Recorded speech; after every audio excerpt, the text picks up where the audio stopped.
कालीबंगा, इसका अर्थ है कि काली मिट्टी की चूरी। यहाँ से अलंकृत ईंट, चूरी, जोता हुआ खेत, हल एवं हवन कुंड मिले हैं। यह राजस्थान में सरस्वती घग्गर नदी के किनारे हनुमानगढ़ जिले में स्थित है। इसकी खोज आलमनंद घोष द्वारा की गई। इसकी खुदाई बीके थापर तथा बीबी लाल ने की। धौलावीरा, यह गुजरात में स्थित है। यह सिंधु सभ्यता का सबसे बड़ा स्थल है। इसकी खुदाई रविंद्र सिंह बिष्ट ने की। सुरकोटदा, यह गुजरात में स्थित है। यहाँ से कलश, सवाधान तथा घोड़ों की हड्डी मिली है। इसकी खुदाई जगपति जोश ने करवाया। लोथल, इसकी खुदाई SR राव ने भोगवा नदी के किनारे अहमदाबाद गुजरात में किया। यह सिंधु सभ्यता का बंदरगाह स्थल है। यहाँ से गौरीवाड़ा का साक्ष्य मिला है। यह घर के दरवाजे सड़कों की ओर खुलते थे। यहाँ फारस की मुहर मिली है जो विदेशी व्यापार का संकेत है। दोस्तों, इस वीडियो को लाइक कर दे, साथ ही अपनी राय कमेंट बॉक्स में अवश्य दें ताकि हमें पता चल सके कि आपकी सोच कितना है हमारे प्रति। यहाँ से युगल सावधान मिला है जो सती प्रथा का प्रतीक है। दोस्तों, यहाँ भी सती प्रथा इस सभ्यता में भी थी। हम लोग अब आगे देखते हैं। रंगपुर, यह गुजरात में स्थित है। यहाँ से धान की भूसी मिली है।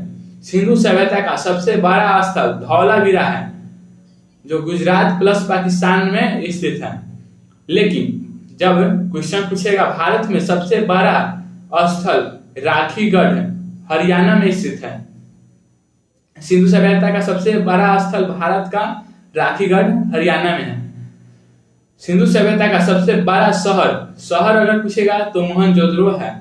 कुनाल, यह हरियाणा के हिसार जिला में स्थित है। यहाँ से चांदी के 2 मुकुट मिला है। सिंधु सभ्यता की विशेषता है। सिंधु सभ्यता एक नगरीय सभ्यता थी, यानी कि शहरीय सभ्यता थी। सिंधु सभ्यता यहाँ की सड़क एक दूसरे को समकोण पर काटती है। यहाँ ये पूर्व पश्चिम दिशा में थी सड़कें, वहां की सड़कें पूर्व पश्चिम की दिशा में थी जिससे हवा द्वारा स्वतः साफ हो जाती थी। वहां की सड़कें पूर्व पश्चिम की दिशा में थी जिससे हवा के द्वारा सड़कें स्वतः ही साफ हो जाती है। नालियां ढकी हुई थी। अर्थव्यवस्था का मुख्य आधार कृषि था। इसका व्यापार विदेशों से होता था। कुछ हम लोग वस्तुएं देख लेते हैं जिसका व्यापार विदेशों से हुआ है। वस्तुओं का आयात सोना, चांदी, तांबा, टीन किस देश से हुआ है तो Afghanistan, Iran, Karnataka, Afghanistan, Iran, Balochistan, Khetri, Oman, यही सब वस्तुओं का आयात किस देश से हुआ है। ये सब तो देख लेते हैं। सोना अफगानिस्तान, ईरान, कर्नाटक से आया था। वस्तुओं का आयात गोमेद मिला है। किस राष्ट्र से? स्वराष्ट्र, यह अपने ही राष्ट्र में था। चांदी अफगानिस्तान, ईरान से आता था। यहाँ लाजवर्द वस्तुओं का आयात है। मेसोपोटामिया सभ्यता। तांबा बलूचिस्तान, खेतरी, ओमान से आया। वस्तुओं का आयात शीशा है। किस देश से? तो ईरान से। टीन ईरान, अफगानिस्तान से आया। सिंधु सभ्यता का समाज 4 भागों में बांटा हुआ था। पहला विद्वान, दूसरा योद्धा, तीसरा व्यापारी एवं शिल्पकार, चौथा श्रमिक।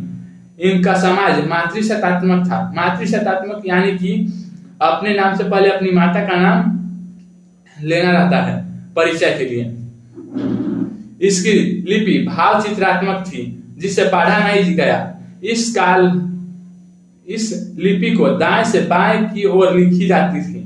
इनके मुहरों पर सर्वाधिक एक सिंह वाले जानवरों का चित्र था। इनके मुहरों पर गाय तथा सिंह का चित्र नहीं मिला है। हड़प्पा सभ्यता के मुहरों में शेलखड़ी का मुख्य रूप से प्रयोग किया गया है। सिंधु घाटी सभ्यता के लोग लोहे से परिचित नहीं थे। यहाँ माप तौल के लिए न्यूनतम बात 16 केजी का था। सिंधु सभ्यता के लोग युद्ध या तलवार से परिचित नहीं थे। सिंधु सभ्यता में मिट्टी के बर्तनों में लाल रंग का उपयोग होता था। सिंधुवासी विश्व में कपास के प्रथम उत्पादक थे। सिंधु सभ्यता के विनाश का कारण बाढ़ को माना जाता है। सिंधु सभ्यता के लोग कृषि भी करते थे, पशुपालन भी करते थे, परंतु उनका मुख्य व्यवसाय व्यापार था। सिंधु सभ्यता के पतन के कारण हम लोग देखते हैं, ये कुछ विद्वान है जो आप स्क्रीन पे देख रहे होंगे। ये विद्वान अपनी अपनी राय बताए हैं कि सिंधु सभ्यता के पतन कैसे हुआ है। तो देखते हैं हम लोग। गार्डन, चाइल्ड एवं व्हीलर सिंधु सभ्यता के पतन के कारण बताए हैं। आर्यों का आक्रमण, बाह्य एवं आर्यों का आक्रमण। जॉन मार्शल, अर्नेस्ट एवं R.S.R. राव, यह बाढ़ को बताया है कारण। ऑरेल स्टाइन या अमलानंद घोष जलवायु परिवर्तन को बताए हैं। M.R. सहनी भूतात्विक परिवर्तन, जल पलायन को बताए हैं। जॉन मार्शल प्रशासनिक शिथिलता को बताए हैं। KUR कनेडी प्राकृतिक आपदा यानी कि मलेरिया महामारी जैसे बीमारियों को बताए हैं। अब हम लोग देखते हैं मेसोपोटामिया की सभ्यता। यह 10,000 ईसा पूर्व से शुरू हुई है। इसका विकास इराक में टिग्रिस एवं यूफ्रेटस नदी, दलजला फरात नदी के मध्य में हुआ है। यहाँ की मिट्टी अत्यधिक उपजाऊ थी। यह सभ्यता ग्रामीण थी। इसके अर्थव्यवस्था का मुख्य आधार कृषि था। इस समय के मंदिर को जिगुरद कहा जाता है। मेसोपोटामिया की सभ्यता के 4 भाग थे। पहला सोमेरियन की सभ्यता, दूसरा बेबीलोन की सभ्यता, तीसरा सीरिया की सभ्यता, चौथा कैल्डिया की सभ्यता। झूलता हुआ बगीचा बेबीलोन में स्थित है। सिकंदर ने इस सभ्यता का विनाश कर दिया और इसके स्थान पर ग्रीक सभ्यता को थोप दिया। विश्व की सबसे पहली सभ्यता मेसोपोटामिया की सभ्यता थी, जबकि विश्व की सबसे पहली नगरीय सभ्यता सिंधु सभ्यता थी। मिस्र की सभ्यता, यह 2100 ईस्वी पूर्व से हुआ। यह मिस्र के रेगिस्तान में स्थित थी। इसे नील नदी की देन कहते हैं। इस सभ्यता की विकास फिरौन के नेतृत्व में किया गया था। इस सभ्यता में पिरामिड, सूर्य कैलेंडर तथा मम्मी का विकास हुआ था। अर्थात इस सभ्यता का रसायन शास्त्र सुदृढ़ था। इस सभ्यता में रसायन शास्त्र उस समय का सबसे अच्छा मिस्र की सभ्यता की रसायन शास्त्र थी। गिरजा का पिरामिड सबसे प्रसिद्ध है। रोम की सभ्यता यह 600 ईसा पूर्व से विकसित है। इसे इटली में विकसित किया गया था। इन्होंने पूरे भूमध्य सागर पर अधिकार कर लिया था। आगे देखते हैं प्राचीन सभ्यता के यह सबसे विकसित साम्राज्य थी। आज भी इस सभ्यता के अवशेष सुरक्षित बचे हुए हैं, जो पर्यटक का आकर्षण केंद्र है। इस सभ्यता के 2 सबसे बड़े राजा जूलियस सीजर एवं ऑगस्टस थे। दोस्तों, आपको पता नहीं होगा, हमारे अंग्रेजी कैलेंडर है जो जूलियस सीजर के नाम पर एक महीने का नाम रखा है, जिसे हम लोग जुलाई कहते हैं, एवं ऑगस्टस के नाम पर अगस्त महीने का नाम रखा गया है। जूलियस सीजर की हत्या धोखे से उसके मंत्रिमंडल द्वारा कर दी गई। जूलियस सीजर नामक नाटक विलियम शेक्सपियर ने लिखा है। अब हम लोग देखते हैं फारस की सभ्यता। यह 500 ईसा पूर्व में है। यह वर्तमान ईरान में थी। इस सभ्यता का विकास तेजी से हुआ था।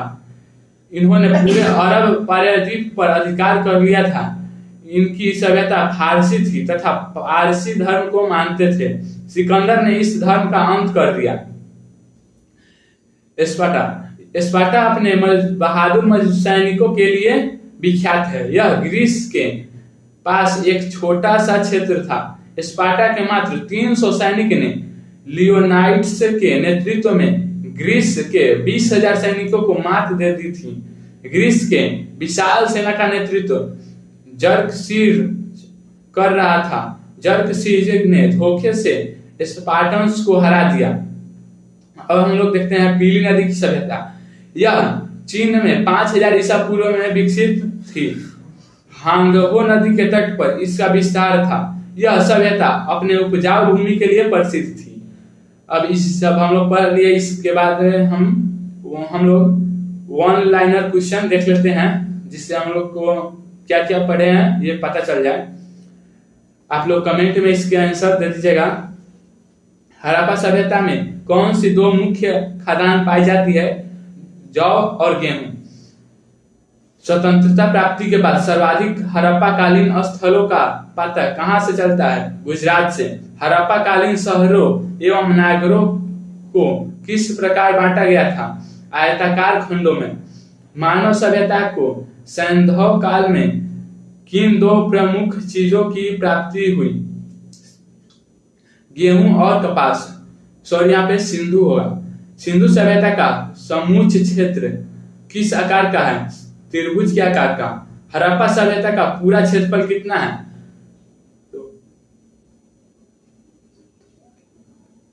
12,99,600। अब तक हड़प्पा संस्कृति के लगभग कितने स्थलों का पता लग चुका है? 100 स्थलों का। हड़प्पा संस्कृति की मुख्य विशेषता क्या थी? नगर योजना प्रणाली। मोहनजोदड़ो का सबसे महत्वपूर्ण सार्वजनिक स्थल है विशाल अन्नागार। मोहनजोदड़ो की सबसे बड़ी इमारत कौन सी है? अन्नागार। हड़प्पाई लोग किससे बने हल का प्रयोग करते थे? लकड़ी के। सबसे पहले कपास पैदा करने का श्रेय किन लोगों को जाता है? सिंधु वासियों को।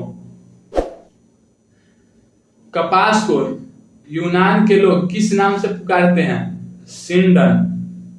बुने हुए सूती कपड़े का एक टुकड़ा कहां से मिला है? मोहनजोदड़ो से। मेसोपोटामियाई अभिलेख में सिंधु क्षेत्र का प्राचीन नाम क्या पाया जाता है? मेलुहा। हड़प्पा संस्कृति के लगभग सभी मकान किस आकार में पाए गए? आयताकार। हड़प्पा नगर की संरचना कितने किलोमीटर में घेरे में फैली हुई है? 5 किलोमीटर। ऐसा कौन सा स्थल है जहां से उत्तर हड़प्पाई अवस्था में पकाई गई ईंटों के प्रमाण मिले हैं? भगवानपुरा। चावल के उत्पादन के साक्ष्य कहां से प्राप्त होते हैं? रंगपुर एवं लोथल। भारत में सबसे बड़ा हड़प्पा कालीन स्थल है धौलावीरा, गुजरात में है। एकमात्र हड़प्पा कालीन स्थल जो त्रिस्तरीय था, धौलावीरा। हड़प्पा काल की सब ज्यादातर मुहरें किस प्रकार की होती थी? वर्गाकार। किस व्यक्ति ने हड़प्पा एवं मोहनजोदड़ो को एक विस्तृत साम्राज्य की जुड़वा राजधानी कहा है? पिगट। किन पुराविदों की मान्यता है कि सैंधव सभ्यता की उत्पत्ति, यहाँ पे सिंधु सभ्यता की उत्पत्ति मेसोपोटामिया की सुमेरियन सभ्यता से हुई थी? तो sir John Marshall garden child wheeler ने कहा था। सिंधु सभ्यता के लोग किस धातु से परिचित नहीं थे? लोहा। किन सिंधु स्थलों से यज्ञ वेदियां प्राप्त होती है? लोथल एवं कालीबंगा से। सिंधु सभ्यता के किस स्थल से घोड़ों की हड्डियां के प्रमाण मिलते हैं? सुरकोटदा। मोहनजोदड़ो के निवासी अधिकांशतः किस जाति के थे? भूमध्य सागरीय।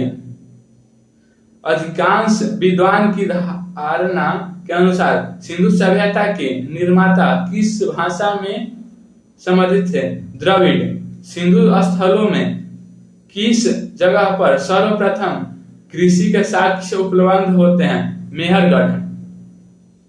सिंधु सभ्यता के एक स्थल को स्तूप टीला की संज्ञा दी गई है क्योंकि उस स्थल पर एक कुषाणकालीन स्तूप प्राप्त हुआ है। वह स्थल है मोहनजोदड़ो। यहाँ पे आप लोग सुधार कर लीजिए प्लीज। सैंधव लिखा है सिंधु को, अब हम लोग आगे देखते हैं। सिंधु संस्कृति के अंतर्गत प्रायः सभी मकान पीछे की गली में खुलते थे, परंतु इसका एक अपवाद कौन सा स्थल है? लोथल। किस स्थल पर फर्श के निर्मित अलंकृत ईंट का प्रयोग किया गया था? कालीबंगा।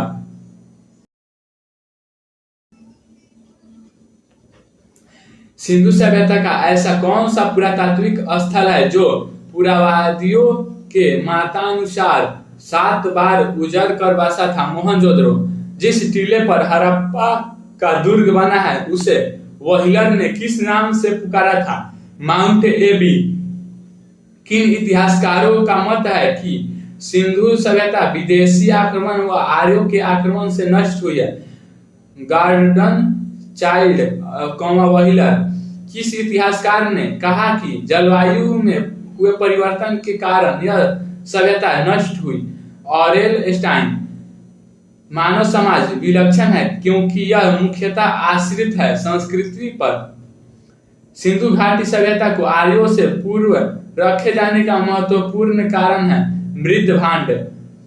भारतीय पुरातत्व सर्वेक्षण विभाग के महानिदेशक सर जॉन मार्शल के निर्देशन में राय बहादुर दयाराम साहनी ने पंजाब, वर्तमान में पाकिस्तान में के माउंट गोमरी जिले में रावी नदी के तट पर स्थित हड़प्पा का अन्वेषण किया। सन 1921 में सर जॉन मार्शल ने सर्वप्रथम इसे नाम दिया सिंधु सभ्यता का। रंगपुर, जहां हड़प्पा की समकालीन सभ्यता थी, वह है सौराष्ट्र, गुजरात।